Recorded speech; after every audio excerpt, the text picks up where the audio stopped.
अब यहां पर हमारे पास जो हेडिंग डालने लगा हूं मैं वो है मिनरल न्यूट्रिशन इन प्लांट्स।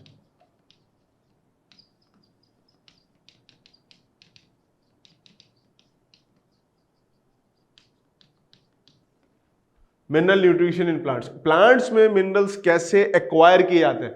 क्योंकि हमें एक बात पता है, हम पीछे चैप्टर से पढ़ के आए अभी बायोएनर्जेटिक्स के चैप्टर के अंदर भी, कि प्लांट्स अपने आप ये काम करते हैं कि वो सिंपली आपके पास फूड अपना खुद प्रिपेयर करते हैं। They just need carbon dioxide, oxygen, water, light, कुछ और एंजाइम वगैरह मिल जाएंगे तो वो अपना फूड यानी ग्लूकोज की फॉर्म बनाने लगेंगे। बट द थिंग इज कि ग्लूकोज से दुनिया नहीं चल सकती, हमें कुछ मिनरल्स भी चाहिए। वाई? बिकॉज क्लोरोफिल मॉलिक्यूल जो मेन मॉलिक्यूल है जिसमें सारे काम होते हैं, उसके सेंटर में एक मॉलिक्यूल लगा हुआ, एक एटम लगा हुआ मैग्नीशियम का है, और मैग्नीशियम इज एन एलिमेंट। इसी तरीके से अगर हम अपने डीएनए की बात करें, हम बात करें इसके बाद हमारे पास नहीं मैट्रिक में आएगा आपके पास चैप्टर, अगर हम बात करते हैं और इस तरह की चीजों की, डीएनए की या प्रोटीन्स की और मुख्तलिफ चीजों की, तो उनमें कहीं ना कहीं हमें कोई एलिमेंट चाहिए। डीएनए हमारा होता है, इसमें हमारी इंफॉर्मेशन कोडेड है, उसके लिए हमें फॉस्फेट चाहिए, उसके लिए हमें समटाइम्स नाइट्रोजन चाहिए। तो ये सारे एलिमेंट्स ये भी तो चाहिए ना। तो ग्लूकोज बना के हम खाली क्या कर लेंगे जब तक सेल के लिए चीजें नहीं होंगी या डीएनए नहीं होगा, तो उसके लिए हमें मिनरल्स चाहिए। अब प्लांट मिनरल कहां से लेता है? हमें तो मिनरल मिल गया भाई, आपने क्या किया, आपने कहा नमक खा लो, सोडियम मिल जाएगा, क्लोराइड मिल जाएगा, थोड़ा बहुत मैग्नीशियम फॉस्फेट वगैरह मिल जाएंगे। इसी तरीके से दूसरे जानवरों वगैरह को खा लो, पत्ते खा लो, ग्रीन वेजिटेबल्स ले लें तो उससे मिनरल्स आ जाएंगे, ये आ जाएगा, फलाना आ जाएगा। तो लेकिन सवाल ये कि तो हमें मिल रहा है, प्लांट्स को कैसे मिलेगा? तो प्लांट्स के लिए समझ लीजिए बात कि प्लांट्स को जो कुछ भी मिलता है it is always found dissolve in the soil. उनकी सॉइल में मौजूद होते हैं प्लांट्स के ना। तो मिनरल्स आर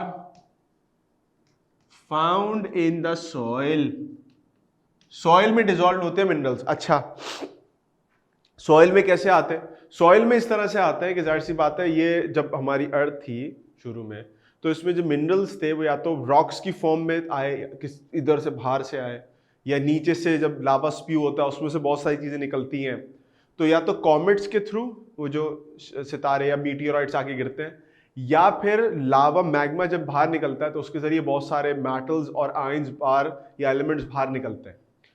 वो सारी चीजें बाहर निकलती हैं या हमारी अर्थ में पहले से मौजूद थी, यानी जब हमारी अर्थ की बर्थ हुई तो उसके अंदर कुछ रॉक्स इस तरह से मौजूद थे कि जो कि मिनरल्स के थे। आहिस्ता आहिस्ता डेट्यूरेट होते गए, विंड के साथ इरोजन होती गई, मिनरल्स पूरी दुनिया में फैलते चले गए, and now they are part of the soil, soil का पार्ट होता है ये। तो सॉइल में पाए जाते हैं मिनरल्स हमारे पास। अब इन मिनरल्स की क्लासिफिकेशन समझ लीजिए कि इन मिनरल्स में क्या क्या चीजें किस किस तरीके से होती हैं। ये मेरा वहां चला गया है, खैर हो गई। तो जो एसेंशियल मिनरल्स है हमारे पास, जो मिनरल्स की कैटेगरी है, उसमें हम दो कैटेगरीज बनाते हैं मिनरल्स की। पहली कैटेगरी वो है कि जो कि ऐसे एलिमेंट्स, ऐसे मिनरल्स हैं कि जिनके बगैर लाइफ पॉसिबल ही नहीं है, यानी जो बेसिक फ्रेमवर्क बनाते हैं हमारे पूरे स्ट्रक्चर का, वन टू ऑल, ऊपर से लेकर नीचे तक सारी चीजों का। तो वो तो हमारे पास जो बेसिक एलिमेंट्स हैं फॉर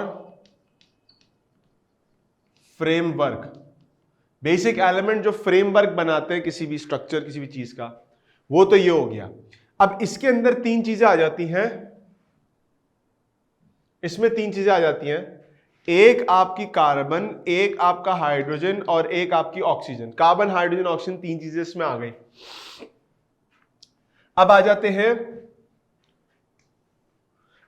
हैं उस मिनरल्स के ऊपर जो कि हमें सॉइल वगैरह से आयनिक फॉर्म में मिल रही होती है, यानी मिनरल्स अवेलेबल इन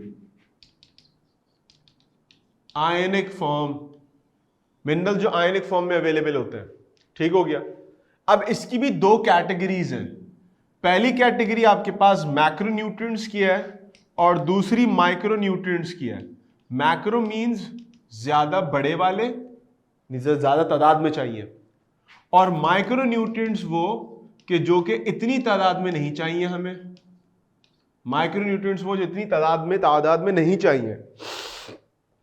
अब इसके अंदर देखो, जो मैक्रोन्यूट्रिएंट्स हैं आमतौर पे लोग उसकी दो कैटेगरीज बना देते हैं। एक मैक्रोन्यूट्रिएंट्स वो कि जो कि प्राइमरी इन नेचर है, और एक मैक्रोन्यूट्रिएंट्स वो जो कि सेकेंडरी इन नेचर है। प्राइमरी सेकेंडरी का मतलब ये है कि they are very very essential. Secondary का मतलब ये दे आर वेरी एसेंशियल। तो वेरी वेरी और वेरी दोनों का फर्क आ गया ना। जैसे वीआईपी होता है वेरी इंपॉर्टेंट पर्सन, और वीवीआईपी होता है वेरी वेरी इंपॉर्टेंट पर्सन। ठीक हो गया।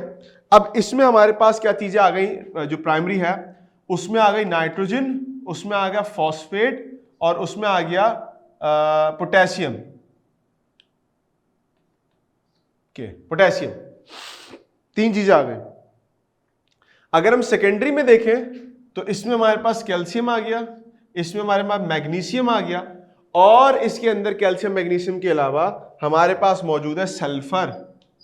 सल्फर तो पहली क्या, वैसे तो आमतौर पे लोग इसको ग्रुप करके कह देते हैं कि एनपीके यानी नाइट्रोजन फास्फोरस एंड पोटेशियम, ये तीनों एक साथ हो जाए, और कैल्शियम सल्फर और आपके पास जो मैग्नीशियम है ये दूसरे नंबर पे आ जाए। लेकिन usually they are group under just micronutrients. अब देखो इनके फवाइद क्या होता है, मैं इनकी कुछ काम भी लिखते चले जाऊंगा अभी थोड़ी देर में आपके पास कि मैक्रोन्यूट्रिएंट्स का काम क्या क्या होता है, और अगर वो नहीं होते तो उससे नुकसान क्या होता है, उससे नुकसान क्या होता है। ठीक है, पहले I will just go for the micronutrients. अब माइक्रोन्यूट्रिएंट्स की चेन बड़ी लंबी है। माइक्रोन्यूट्रिएंट्स के अंदर हमारे पास मैंगनीज है, हमारे पास कोबाल्ट है, हमारे पास कॉपर है, हमारे पास जो है वो निकल है, हमारे पास और कौन सा, sometimes we have iron, iron की भी जरूरत पड़ती है। तो they are list of micronutrients that will go on and on, molybdenum, boron, there are list of them। ठीक है, अब बात कर लेते हैं कि हमारे पास ये सारी बातें तो हो गई एक तरफ, ये चीजें रिक्वायर्ड है। इसके बगैर organic molecules carbon nitrogen oxygen के बगैर तो कुछ भी नहीं बनेगा, तो एक तरफ हो गई बात। इनके बगैर कोई काम नहीं चल सकता। ये मेटाबॉलिक फंक्शंस में इंपॉर्टेंट होते हैं, और ये आयनिक फॉर्म में हमें मिल रहे होते हैं। अब जरा बात कर लेते हैं कि जो मैक्रोन्यूट्रिएंट्स है, अगर इसकी डेफिशिएंसी हो गई, चलो इनकी तो हो गई तो कम अमाउंट में रिक्वायर्ड होता है, मसला नहीं होता। लेकिन अगर इनकी डेफिशिएंसी हो गई तो क्या होगा, तो की बात उस वक्त करेंगे कि जब हमें पता हो कि इनका काम क्या होता है। तो अब जरा नेक्स्ट स्लाइड में बात करने लगा हूं कि इनका फंक्शन क्या होता है मैक्रोन्यूट्रिएंट्स का। ठीक हो गया।